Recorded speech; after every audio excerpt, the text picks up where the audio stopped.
Assalamualaikum warahmatullahi wabarakatuh. Salam sejahtera bagi kita semua. Perkenalkan, kami dari kelompok 2 akan mempresentasikan materi mata kuliah evaluasi pembelajaran biologi dengan topik evaluasi pembelajaran biologi dalam perspektif kurikulum 2013, khususnya pada pendekatan saintifik.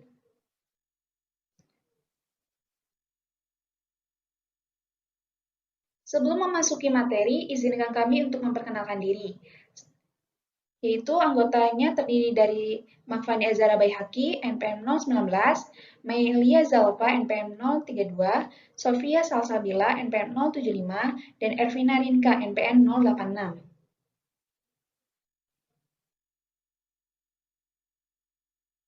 Intisari yang kita ambil yaitu evaluasi pembelajaran dalam pendidikan dan pengajaran memiliki peran yang sangat penting dalam proses pembelajaran dan pengajaran agar sesuai dengan standar pendidikan yang ada, di mana penilaian berkualitas dapat mencerminkan pendidikan yang lulusan yang berkualitas, sehingga lembaga pendidikan harus mempraktikkan penilaian untuk kemajuan kemampuan siswa, baik kognitif, afektif, maupun psikomotorik. Sehingga Kementerian Pendidikan dan Kebudayaan Republik Indonesia memunculkan reformasi pembelajaran dalam format penilaian kurikulum 2013. Di mana kurikulum 2013 ini diharapkan mampu menjadi terobosan penilaian yang berkualitas, baik di sekolah, dengan format yang baik dan objektif, untuk melihat kompetensi peserta didik, baik proses maupun hasil selama menempuh pendidikan, di mana telah diatur dalam Permendikbud nomor 65 tahun 2013, yang dimana menjabarkan kurikulum 2013 adalah program pendidikan yang disediakan oleh lembaga pendidikan yang dikembangkan berdasarkan tantangan internal, eksternal, penyebaran pola pikir, dan penguatan tata kelola kurikulum. Di mana salah satu komponen yang menonjol pada kurikulum 2013 ini adalah pendekatan saintifik yang menjadi ciri khas kurikulum.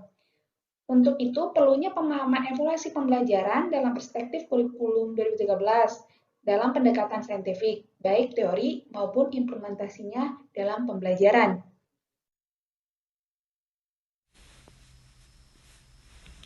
Ada teori pendekatan saintifik.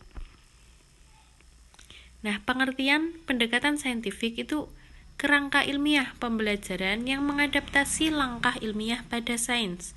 Pendekatan saintifik itu dapat menjadikan peserta didik menjadi lebih aktif dalam mengkonstruk pengetahuan dan keterampilan dan dapat memotivasi untuk melakukan penyelidikan untuk menemukan fakta atau fenomena atau kejadian.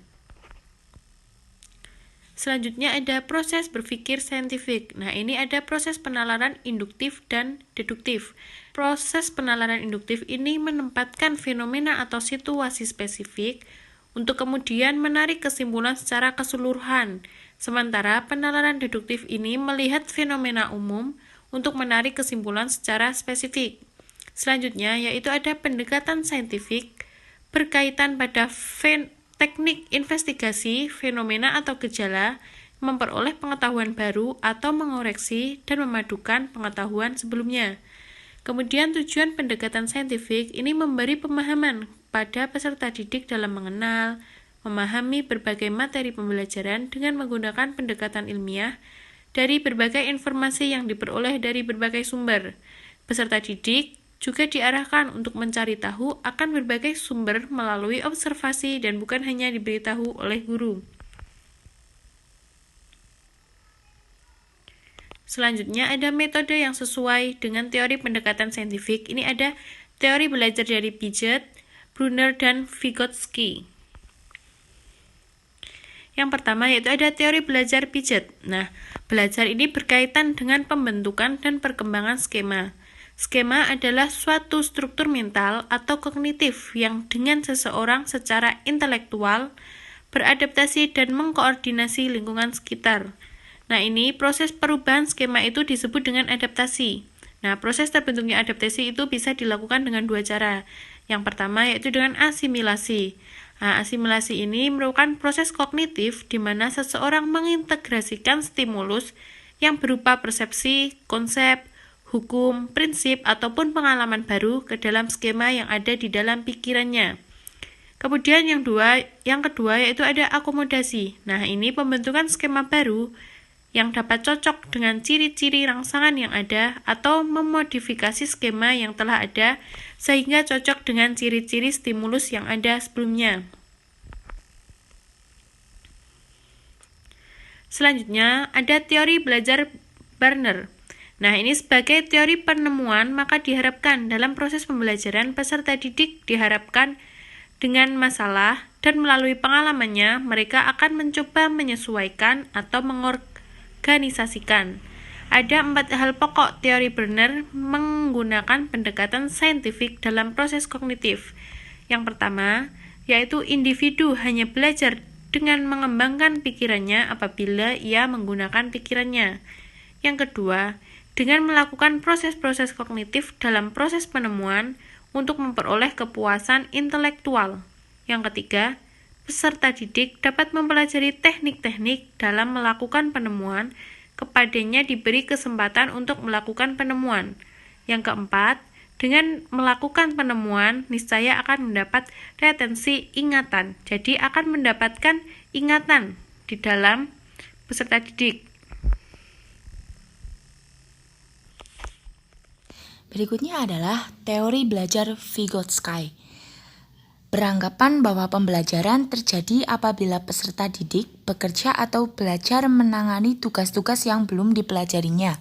Namun, tugas-tugas itu masih berada dalam jangkauan kemampuannya atau zone of proximal development, yaitu perkembangan kemampuan peserta didik sedikit di atas kemampuan yang sudah dimilikinya. Kemudian, untuk taraf perkembangan aktual merupakan batas bawah dari ZPD. ZPD ini merupakan Zone of Proximal Development, adalah jarak antara taraf perkembangan aktual. Sedangkan taraf perkembangan potensial merupakan batas atasnya, sehingga Vygotsky juga mencatat bahwa dua anak yang mempunyai taraf perkembangan aktual sama dapat berbeda taraf perkembangan potensialnya.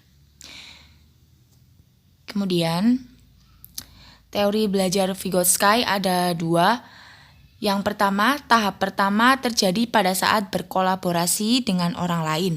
Dan yang kedua adalah dilakukan secara individual yang di dalamnya terjadi proses internalisasi. Kemudian yang berikutnya, merujuk pada teori terdapat 4 karakteristik. Yang pertama, berpusat kepada peserta didik. Yang kedua, melibatkan keterampilan proses sains dalam mengkonstruksi konsep, hukum, atau prinsip.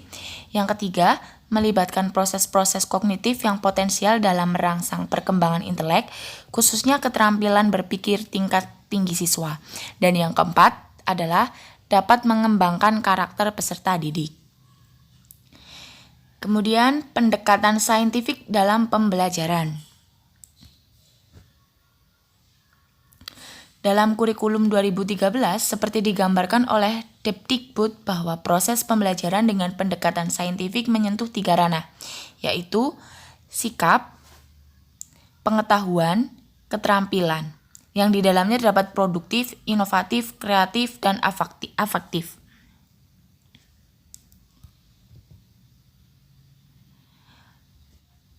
Untuk langkah-langkah pembelajaran dalam pendekatan saintifik, yang pertama adalah mengamati.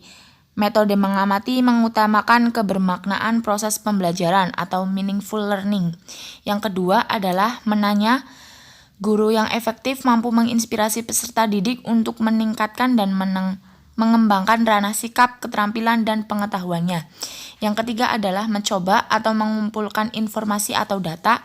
Untuk memperoleh hasil belajar yang nyata atau otentik, peserta didik harus mencoba atau melakukan percobaan, terutama untuk materi atau substansi yang sesuai.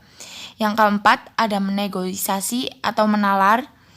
Nah, untuk di sini istilah menalar dalam kerangka proses pembelajaran dengan pendekatan ilmiah yang dianut dalam kurikulum 2013. Dan yang terakhir adalah mengkomunikasikan. Untuk langkah yang pertama, mengamati. Metode mengamati mengutamakan kebermaknaan proses pembelajaran atau meaningful learning. Metode ini memiliki keunggulan tertentu, seperti menyajikan media objek secara nyata. Peserta didik senang dan tertantang dan mudah dalam pelaksanaannya. Tentu saja kegiatan mengamati dalam rangka pembelajaran ini biasanya memerlukan waktu persiapan yang lama dan matang, biaya, serta tenaga yang relatif banyak. Dan jika tidak terkendali akan mengaburkan makna serta tujuan pembelajaran.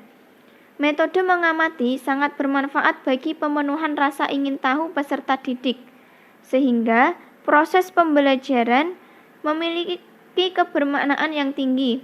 Dengan metode observasi, peserta didik menemukan fakta bahwa ada hubungan antara objek yang dianalisis dengan materi pembelajaran yang digunakan oleh guru.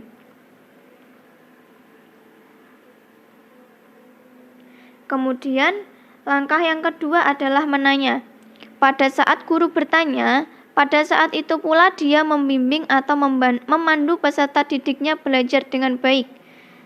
Kemudian ketika guru menjawab pertanyaan peserta didiknya, ketika itu pula dia mendorong untuk menjadi penyimak dan pembelajar yang baik. Pertanyaan dimaksudkan untuk memperoleh tanggapan verbal. Istilah pertanyaan tidak selalu berbentuk kalimat tanya, melainkan juga dapat dalam bentuk pernyataan, asalkan keduanya menginginkan tanggapan verbal. Kemudian, langkah yang ketiga adalah mencoba. Dalam hal ini, peserta didik pun harus memiliki keterampilan proses untuk mengembangkan pengetahuan tentang alam sekitar, serta mampu menggunakan metode ilmiah dan bersikap ilmiah untuk memecahkan masalah-masalah yang dihadapi sehari-hari. Penerapan metode eksperimen atau mencoba dimaksudkan untuk mengembangkan berbagai ranah tujuan belajar, baik sikap, keterampilan, maupun pengetahuan. Agar aktivitas pembelajaran berjalan sesuai yang diharapkan, harus menentukan tema atau topik sesuai dengan kompetensi dasar menurut tuntutan kurikulum. Kemudian langkah yang keempat adalah menalar.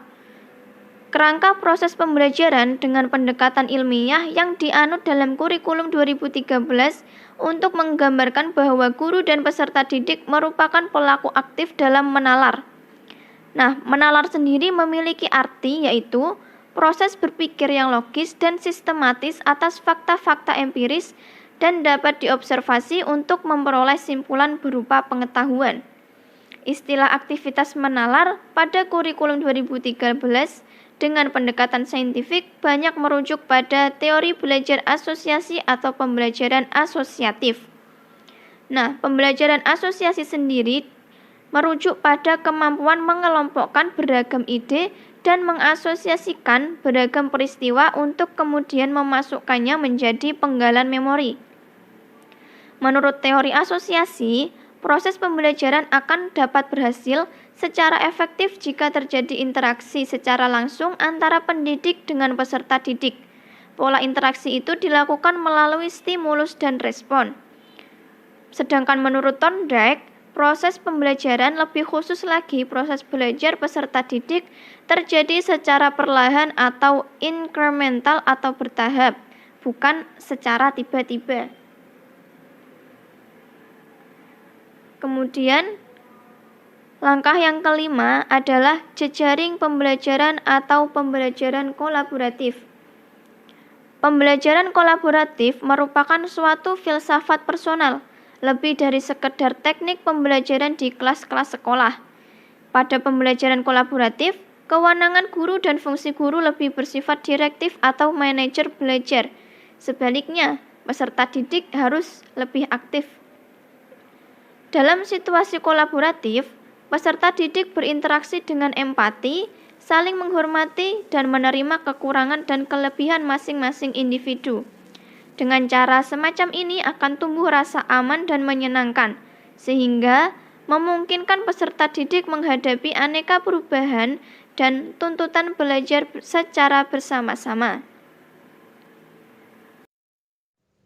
Setelah kita mengikuti dan mempelajari tentang pendekatan saintifik, baik teori maupun dalam pembelajaran, dapat disimpulkan bahwa pendekatan saintifik pada kurikulum 2013 adalah pendekatan yang paling menonjol karena menggunakan proses sains sehingga guru dituntut untuk meningkatkan kinerja dan melaksanakan kebijakan dari pemerintah dengan mengetahui program, prinsip mekanisme, dan cara dalam proses belajar mengajar dalam penerapannya terhadap implementasi kurikulum 2013, baik aspek sikap, pengetahuan, dan keterampilan terhadap pendekatan saintifik, khususnya pada peserta didik.